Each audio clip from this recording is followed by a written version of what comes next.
Good evening, good evening, good evening, good evening. This is Lawana coming to you from YBC Youth Building Conversation. I have the pleasure of sitting down with Mr. Richard Elliott. How you doing, sir? I'm doing great. Thank you for having me on this fine day. Yes, yes, yes. So I'm gonna start off with a quick prayer, and then Mhm. we can jump right on in here. All right. So, Lord, I thank you. I thank you for this day. I thank you for this young man for embracing my platform, just coming on and just explaining everything that he has going on. Um, Hopefully, giving him hopes and positive vibes for him to keep going with his campaign running for the Maryland State Delegate. Lord, I just pray that my viewers will get to know him as a young fella for the state of Maryland. So, Lord, guide us during this prayer, during this interview, and just have your own way. In Jesus' name I pray. Amen. Amen. Thank you very much. Yes, yes. So let me just let you know how I met this young fella. So I met him over in DC. Was it DC? Yes, DC, at an organization event. That It was in Glenarden, I thought. was it in Glenarden? I thought Capitol Heights. That's it. Capitol Heights. Capitol Right. Heights. We both was Capitol Heights. At the church where I Right. met you. Where I met Right. you. And I mean, he was on fire. He was on fire. And I was like, okay, I got to have this young man on my platform. So we made it work where he is here today. So thank you for coming on and just giving us a little bit about yourself and what you're doing in your community and how you got where you're at today. So who is Richard Elliott? Firstly, thank you for having me, and thank you for being so accommodating and setting this so far in advance so I could make sure it was the day I had time. Really, really appreciate it. In times of COVID, many people think you can just hop on a Zoom at any time. So thank you for planning this so far in advance. So who am I? My name is Richard Elliott, born in Sierra Vista, Arizona, outside of Fort Huachuca, military family. We moved to Fort Meade when I was an infant, moved from Fort Meade to Glendale, Maryland, where I've lived my entire life. At the age of 4, product of Prince George's County Public Schools, Woodmore Elementary, Thomas Johnson Middle, graduated from Duval High School, class of 2013. Very proud attendee of all those schools. Went to the University of Maryland, Baltimore County, and I graduated with a degree in American Studies, along with minors in political science and history. By the time I graduated, I had multiple research publications. I was accepted immediately into the Johns Hopkins program for political science master's school. I finished that degree in the fall of 2020, with my final research project being a study of the Law Enforcement Officers Bill of Rights and how that law affects states that have it. Excuse me, and how that law affects police shooting and police accountability metrics in various states. That was my final project there. Currently, I work as a Democratic fundraiser in DC. I'm running for the House of Delegates in Maryland's 24th legislative district, which stretches from Glendale in the north, Glendale, Seabrook, Lanham in the northeast, all the way down to Hillcrest Heights through the towns of Glenarden and Capitol Heights. But there are many other communities within it. I think there are over 20 different census designated locations. So the district has over 100, district has over 125,000 residents. I've lived in this district my entire life, happy to run here. And I know that the issues that matter the most here for people are transportation, development, and education. And those are the issues that I focused on for both the policies that I'm espousing, along with the other candidates that I'm supporting. Again, thank you for having me. I'm ready to go to the next question. Or for you to ask me anything about any of those things, because there's all kinds of questions you could have from that. Okay, so wait a minute. You're about to school me because I seen you do many interviews, right? So you do many interviews, don't you? More than one or two. So basically, I am the rookie sitting in front of you, then, not you sitting in front of me. Well, in saying that, I mean, wow. All I can say is wow. You have achieved a lot. How old are you, sir? I'm 25. My 26th birthday is this Friday. Oh, happy birthday. Thank you. Wow. 25, and you accomplished all of that. All I can say is kudos, young man. Kudos. Thank you. So I couldn't have done it without the help of many, many, many. So I am very proud of my achievements. I'm more thankful for everybody that's helped me in every little way that they have. Yes, and you're humble. Awesome. But what makes you so special? What sets you apart from everybody else? So I'll say that for the delegate race. In the 24th district race, there is no other candidate that has a track record of supporting issues, of supporting candidates, of supporting causes in the same way that I do. There is no other candidate that has the experience in writing legislation as I do. There is no other candidate that has come out to support my good friend, Greenbelt Mayor Colin Byrd. That's the person who just called me. He has a ballot measure to have reparations, the first in American history, a ballot measure for reparations. I'm the only candidate in the race that supported that. I am the only candidate in the race that opposed a property tax hike that would have affected homeowners during a pandemic. I am the only candidate that provided input on the state stimulus and tried to expand it to offer banking to all Marylanders. I am the only candidate that has supported insurgent candidates for Congress, because while I respect and am thankful for everything the Congress people have been able to bring us, particularly Steny Hoyer bringing home money to support the Greenbelt line, I want our Congress people to also support issues and not just bring bacon home. Okay. So that distinguishes me from every other candidate. But on some other things that are useful for my campaign, I'm the only person running for this seat that has run a congressional campaign. I'm the only person that has run a campaign outside of the jurisdiction of Prince George's County. I ran several campaigns in Baltimore City. I'm the only person that has the connections I do with various state Democrats in other areas, especially in Baltimore City. And I'm the person that will highlight not just what I can do for Prince Georgians, but also how I can help to unite the power of Prince George's and Baltimore for the benefit of Maryland as a whole. Okay. So how has the pandemic changed your perspective on life? One thing that has become more apparent, I suppose, is what leadership means to people who want to be leaders. So even before the pandemic, I'd been actively involved in helping campaigns, helping out with community service, of wide variety of things. And while there have been many who've hopped onto the task, which is essential, and I'm very thankful for everybody that's done it around the state, there have been a lot of other legislators and other people who want to be leaders who are almost never involved in the community. People who, if they go out in the community, still aren't known, mask or no mask. While I'm also supporting candidates that I support their legislative goals, I also am supporting people who I've seen their heart and their dedication to their communities through the pandemic, and them trying to get backpacks, food, clothing, coats, school supplies to the needy. And while I think that has been, very much a necessity, it's also shown how people view their role in the community. Okay. So how did you get into politics and wanting to run? Mm-hmm. So in 2016, I was a Bernie Sanders supporter. And then through that cycle, I learned a lot more about state politics and about how at the federal level, any one person, even a United States senator, only has so much impact. In the state, as an individual, you can affect so many issues. And that's what I've come to find over the past several years, and through meeting many, many people, including most prominently from the early people, I would say, is Keanu Smith Brown, who was the Maryland for Bernie Sanders chair.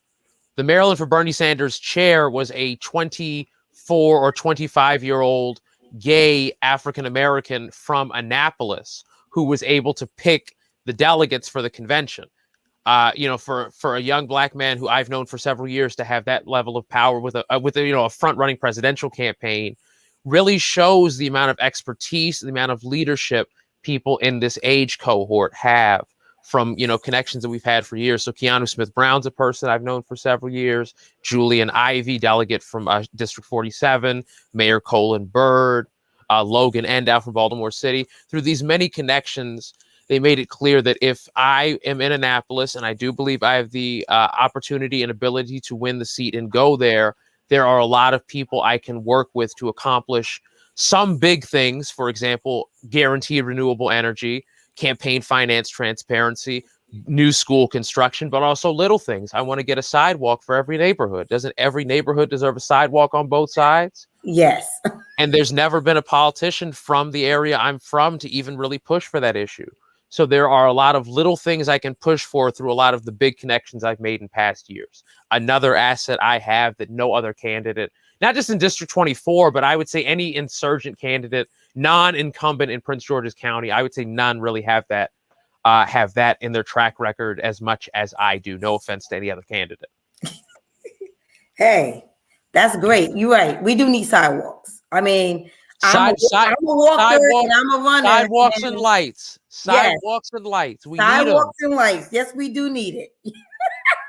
And I live in the, Fort Washington area, Tucker Road, and they just recently put sidewalks on both sides because there's a lot of people that walk Tucker Road. So yes, there's a lot of communities that need sidewalks. Yeah, every neighborhood in our super suburban county is basically its own city. For all intents and purposes, we have our own HOAs, or if it's an apartment, they have their own housing associations. And because all the neighborhoods are so contained, and usually they end at a cul-de-sac, and then there's only one or two exits to the main world. People that walk, they walk in that neighborhood. And that's how they talk to their neighbors. That's how they check in on their neighbors. And I've seen that through the pandemic, especially for elders that are retired, that's really one of the main ways they keep shape. It's really safe because there's not that many cars. We live outside of a highway. So that's one thing I've promised to my neighbors I want to fight for in Annapolis. I want appropriations for sidewalks and for lights in our neighborhoods, and for the money that comes from the speeding cameras to go towards road improvements, towards stop signs, towards yield signs, towards things that make the community safe and not just that generate money to go towards the policing budget.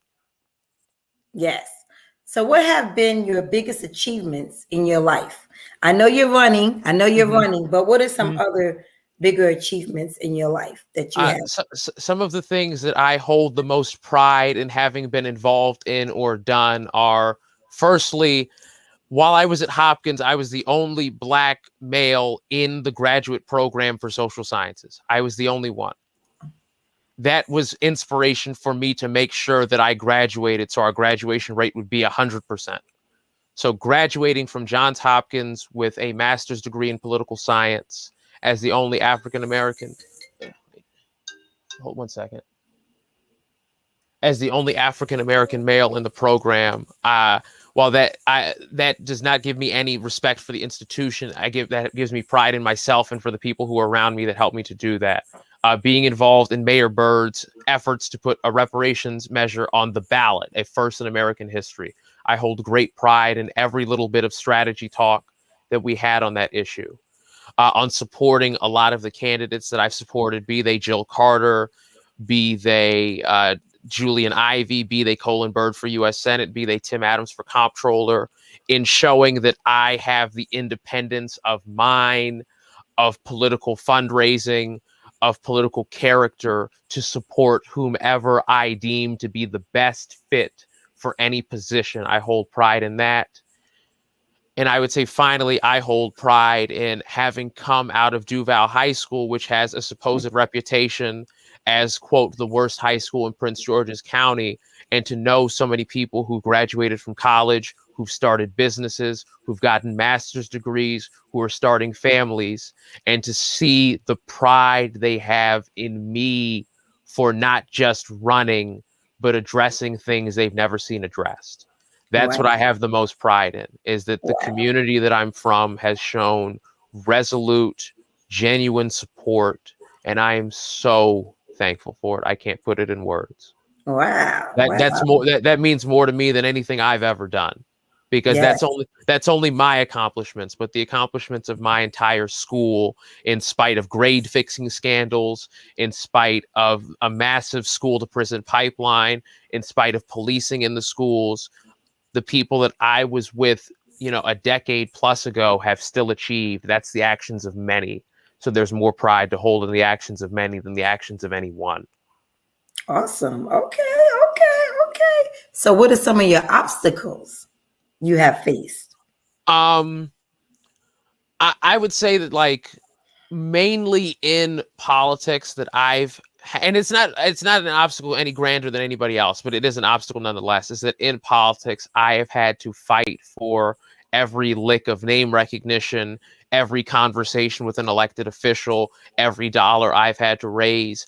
I've had to fight for everything I've gotten, but and through schooling, for all the reputation for Thomas Johnson Middle School and Duval High School, where I think that more so than any academic lesson that I learned, anything in the books, was that I learned that you should find something that you like doing and get really good at it and try and be the best at it.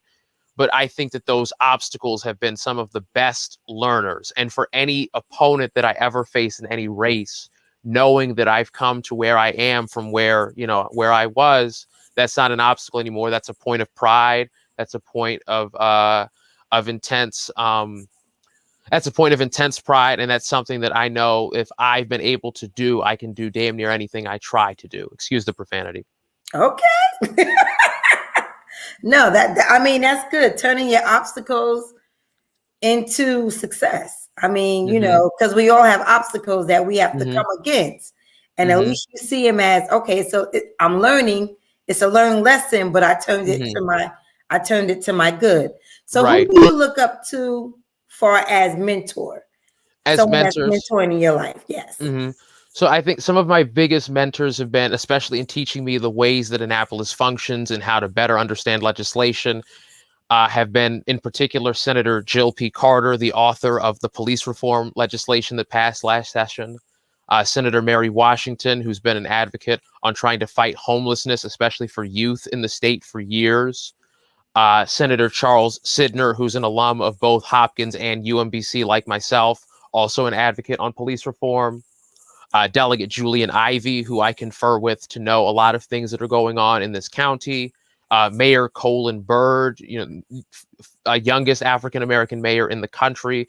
Talk with him frequently. But also a lot of the teachers I had at Duval, I think, like Coach Artie Walker, what's his name off top? Mr. Honaker, Mr. Maxwell, Mr. Jackson from Thomas Johnson, Miss Jones from Woodmore.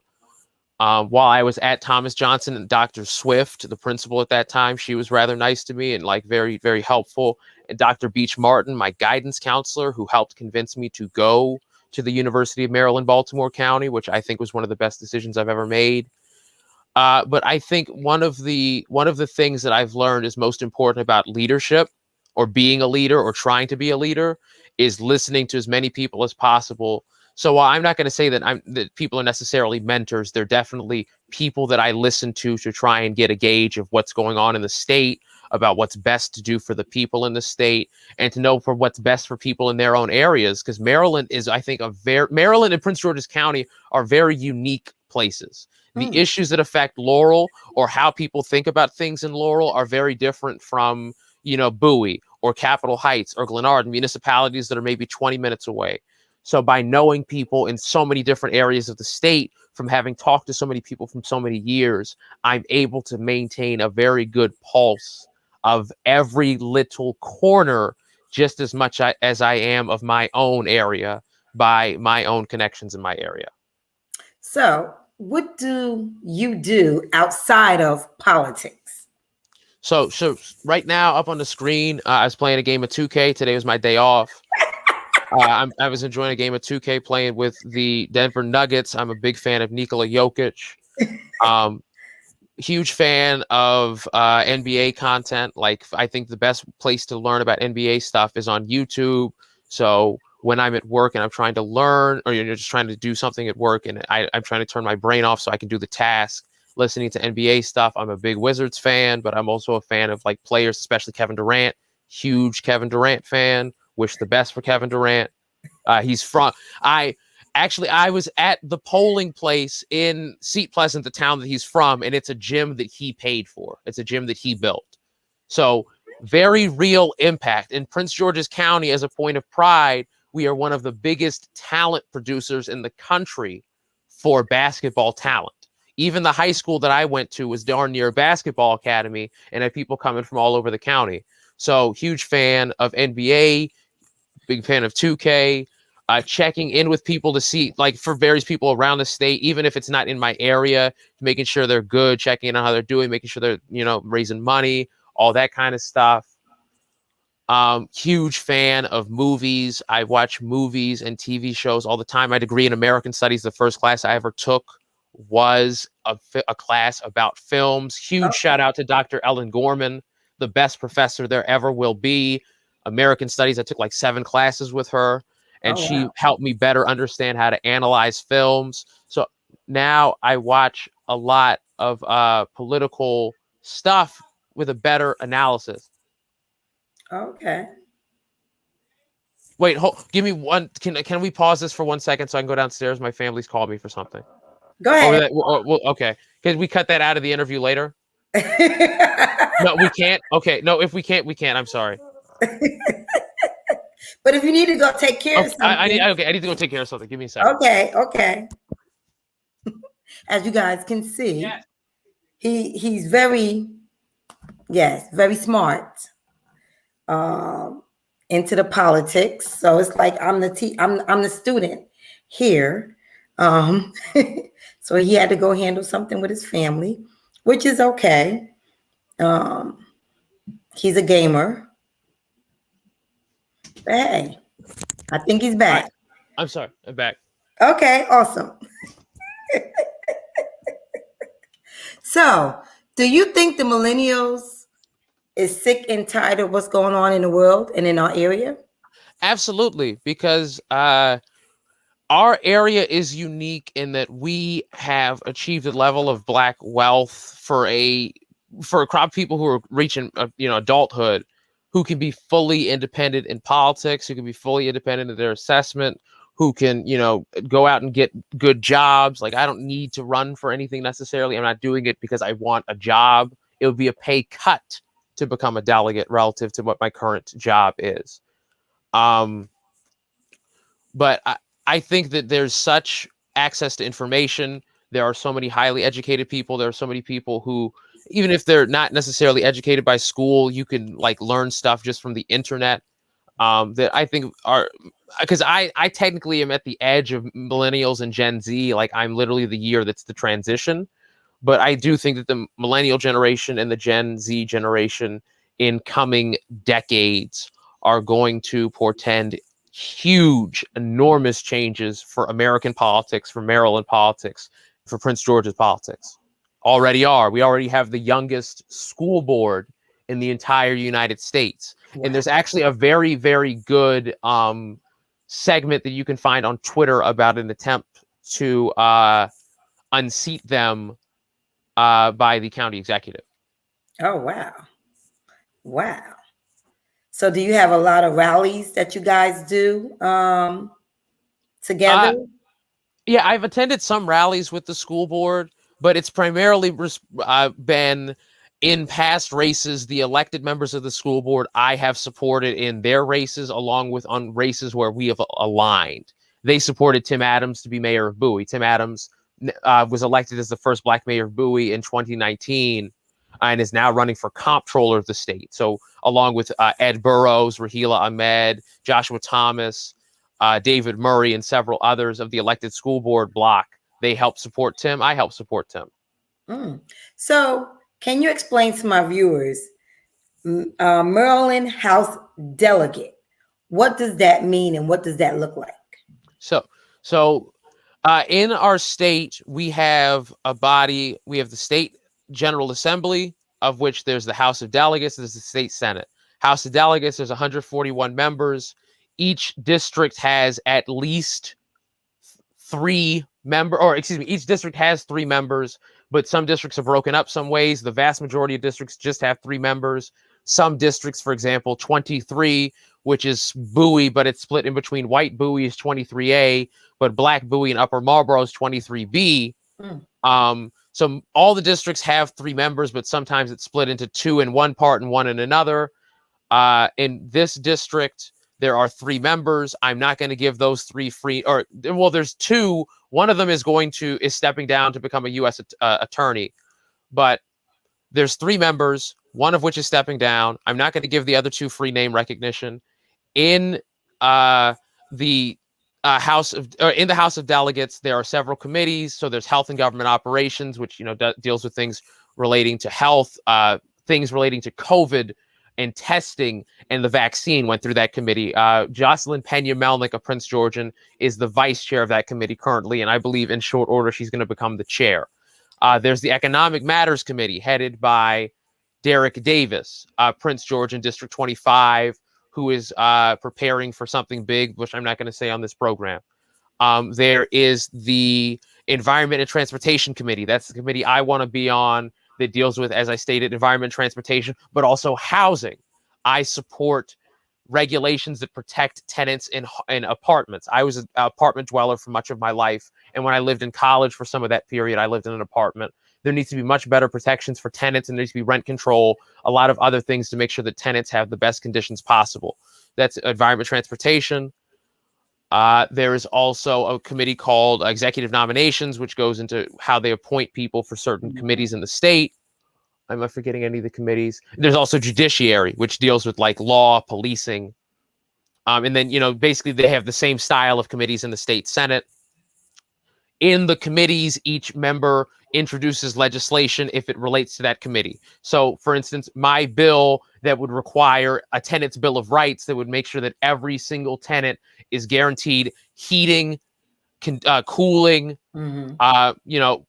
timely repairs for within the domicile, a timely return for security deposits, rent control, all of those such measures. That would go into the Environment Transportation Committee because it's a housing measure, regardless of what committee I'm on. But the bill that I would want to sponsor that would require Amazon and other big businesses pay at least $25 an hour, even though I'm on the Environment Transportation Committee, that bill would go in the Economic Matters Committee because it deals with economic matters. So within each committee, there are also subcommittees that deal with sort of sub-issues. The amount of power they have is wide-ranging. The committee that I am on, I think, has the most power for Prince George's to be gained, because there is no Prince Georgian that really deals with transit issues in the way that I seek to deal with transit issues. Another thing that makes me unique is I would be only the 2nd member of the Maryland General Assembly that does not drive. I take transit, or I use Uber and Lyft to get everywhere. But in order to get to and from work every single day, I use the B24 bus line, I use the Orange line, and I take it to Metro Center, or I take the B24 to New Carrollton, and I take the MARC to Union Station, and I walk. That's how I get to and from work. And I think that Marylanders deserve fair, free transit, so that if you get on the train and you're taking a car off the road and you're protecting our trees and you're keeping traffic off the road, you deserve a free ride to work. Yeah. Yeah, and then when we're building these new transit lines, like there's a proposal for potentially a blue line loop to National Harbor, which is, I would say, one of the most transit inaccessible areas of the state. There's a proposal for a blue line extension to Greenbelt. There's a proposal for a silver line expansion to New Carrollton, for somebody from our county to be, coming out swinging with data on why we should go with any of those options. And if we're going to go with an option that Prince Georgians can get employment, that Prince Georgians are getting a prevailing wage, that Prince Georgians are getting health care, that anybody that works on the project is getting a free commute to and from the project. If you're doing a transit project, that implies that there is not adequate transit in the region and you deserve your transit to be reimbursed. Okay. So for somebody that can focus on those issues with my policy understanding to really give us a fighting chance in these projects to get Black transit equity, Black employment, and Black protection of our environmental areas and housing, so that we are not destroying homes, destroying parks, destroying forests in order to build transit lines if we don't have to. Right. Yeah, you got my vote. So what is next for Richard? What is next for you? What is next? In the very short term, later this month in September, in Annapolis, there is a city council race where my good friend Keanu Smith Brown, mentioned earlier, is on the ballot in Ward 3. I'm going to be in Annapolis on Saturday, on Sunday, on Monday, and on Tuesday in order to support my friend so that he can win his seat, because he's also running on some of these same issues: small business supports, transit equity, higher minimum wage, violence interruption. The pandemic has, well, I think that general crime is not necessarily up. Violent crime, I believe, has gone up. And we have seen some ways that we can really fight crime and help to end it. Violence interrupters have been shown to be very effective. The Safe Streets program in Baltimore, I think, has been among the most effective crime-stopping programs that I've ever seen. If we can expand that program around the state in these various municipal pockets, I think it'd be very effective. So I'm going to go to Annapolis later this month to support Keanu. In November, there's going to be races in Laurel where I'm supporting Martin Mitchell, the president of the Prince George's County Young Democrats, an organization that I am the chair of state affairs for. He's running for at-large in that town. I'm going to be in I'm going to be in Laurel for multiple days to support him, including on the Saturday of early vote. And then in Greenbelt, I will be on the Sunday, the Monday, and the Tuesday to support Mayor Colin Byrd, Councilmember Rodney Roberts, a close ally of Mayor Byrd, and Rick Gordon, who is, I think, going to be the third African-American elected to the Greenbelt City Council, along with the reparations ballot measure, which I expect to pass with at least 58% of the vote. Okay. Wow. So that's this. So that's this year. Next year is my race, June 28th, 2022, to get back to me. My race will be in June. During early vote, I will be at Duval High School, my alma mater, most likely with Mayor Byrd, most likely with Councilmember Gordon, with soon-to-be Councilmember Gordon, passing out literature, making sure voters know who I am. And in the time between the end of these municipal elections and early vote, I'm going to be out passing out literature in the community, meeting voters, engaging on issues, making sure that the Prince George's County Young Democrats are doing what we did in the last year, which is pushing legislation, providing legislation, and making sure that bad legislation like a liquor store expansion that would have allowed liquor stores within 500 feet of a church or a nursery school, making sure people heard about that so we could stop it. And if we can continue to have that impact, whether I'm elected or not, I'm going to be, but just, whether I'm elected or not, we will continue to have an impact in the community where we serve. Yes.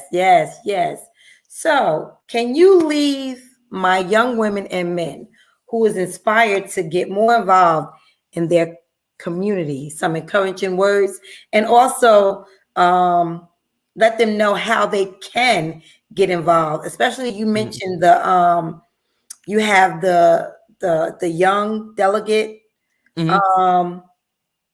What is it? Yeah, the Young Democrats organization. Yeah, the Young Democrats coming. Yeah, how they can get involved in their own communities with that. Okay, so for anybody that's listening, young or old, I can understand not liking politics. I'm not saying politics is even to be liked. The goal of the organizations that I work with and my role in politics, I think, is to help people to find what they can do and what they want to do. So anybody that, especially that's in Prince George's County that's listening, I highly encourage you to join the Prince George's County Young Democrats, because our membership is more than willing to teach you about how to write legislation, about how to read legislation, about how to understand legislation, about the different municipalities, about the real differences between state level, federal level, and municipal level government, and state level, federal level, municipal level politics. Introduce you to a wide variety of people that it's really hard to meet, and most importantly, for the press lacking area that we are, to let you know what's going on all the time so that we can help people to remain engaged. As a member of the organization, I am very, very certain that you will find something that you enjoy doing, whether it's an issue that you care about a lot, such as there's a young man by the name of Tim Williams who cares a lot about the racial wealth gap. I provided him with some legislation. Or whether it's that you care about a municipal issue like fixing a sidewalk in your neighborhood and making sure that you're addressing all the proper channels. We'd be honored to help you. And as soon as you can start seeing politics start to deliver results for you in real time, it becomes much easier to be involved, becomes much nicer to be involved. It becomes a lot easier to tell other people to be involved. So that's what I'd say. If you're in Prince George's County and you can, please try and join up with the Prince George's County Young Dems, PGCYD. That's at PGCYD on Twitter. I think that's at PGCYD on Instagram. And it's Prince George's County Young Democrats as the Facebook group. Martin Mitchell is the president. I am the chair of state affairs. Jana Parker is the chair of local affairs. And Felicia Henry is the vice chair of affairs as a whole. We also have other members such as DeAndre Woodland, who does like a lot of our designs and a lot of our promotions. But we have, we have a lot of members that are dues paying. We were aiming to have a cookout this year, but I think we've delayed it because of COVID, cicadas, and a wide variety of other circumstances. But we understand that at the very minimum, under the circumstances of COVID, people are lacking community. And if nothing else, our political organization provides permanent community, something that I think is very, very needed in this moment. So if you want to stay in contact with me, my name is Richard Deshay Elliott. That's Richard Deshay Elliott. That's RichardDeshaYELLIOTT on Facebook. That's at Rich for Maryland, RichForMaryland on Twitter. On Instagram, it's Richard Deshay Elliott on LinkedIn as well. If you want to find an organization, I'm a member of the Prince George's County Young Democrats. The Prince George's County DSA, Democratic Socialist Organization, is also starting to get more active and off the ground. The PG Changemakers is another active organization that's been passing out a lot, that's been helping to give tangible things to people during the pandemic. And otherwise, if you want to read a lot of my stuff, if you go on my website, that's richformaryland.com. That has a lot of the issues that I support. It has a lot of the legislation that I've written. So it's not just an idea on a website. It's a fully written bill. It has a lot of the people that I've endorsed. It has a lot of the people that are on my team. It has a lot of my research that I did when I was in grad school so that you can read about the Police Officers' Bill of Rights. And also it has my whole background and biography, along with all the pictures of my campaign so that nobody can dare say that I haven't been out in the community when you have 500 pictures of yourself out in the community. So yes.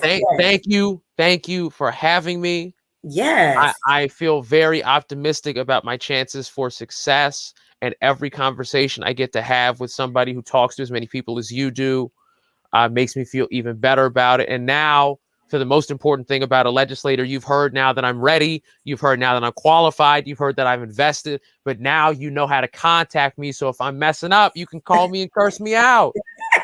Nobody's not gonna curse you out because it sounds like you got everything handled. You know where you're going. You know what you want. You know what you're gonna fight for, and you're very passionate about the state of Maryland. So I think we're in good hands. I had one of the viewers on Facebook say, when you said your birthday, it said, I know he's good. Passionate.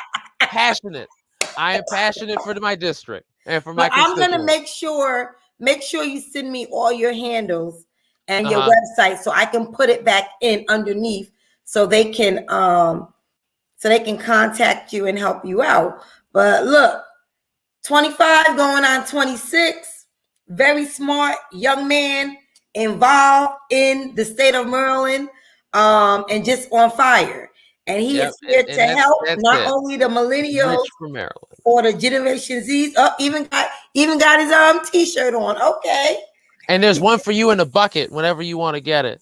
Oh, thank you. Awesome. Yes, we will connect. Yes. Thank you so much. But we're here to support. So anytime you want to come on, if you have something to promote as they get closer to your race, we can link back up and have you back on. I can come where you're at, and I can go live with you and wherever you're at. I want to help build up your platform. So I think it definitely in the next, let's say 4 or so months, let's try and get you a lot of other people that you can interview so they can spread it around. And then you maybe we can try and get you a governor candidate panel, a comptroller candidate panel. There's a contested race in Prince George's District 6 which includes Capitol Heights. Maybe you can get a panel of them, and then we can come back to me, in February, March of next year. Okay, awesome. I'm down with it. I love to support. But thank you. So thank you for coming on my platform. And guys, thank you for watching. This is a powerful young man. I can see you as president in what? 10, 20, 25 years from now? I promise I'm staying straight Maryland. I have to occasionally insult Iowa so people know I'm not running for anything higher. Okay. But in saying that, thank you. Thank you for coming on, watching YBC-Youth Building Conversation. As you can see, somebody at my door. I don't know who, but I will be back next week or the week after with another great interview. Stay on, Richard. So thank you for watching.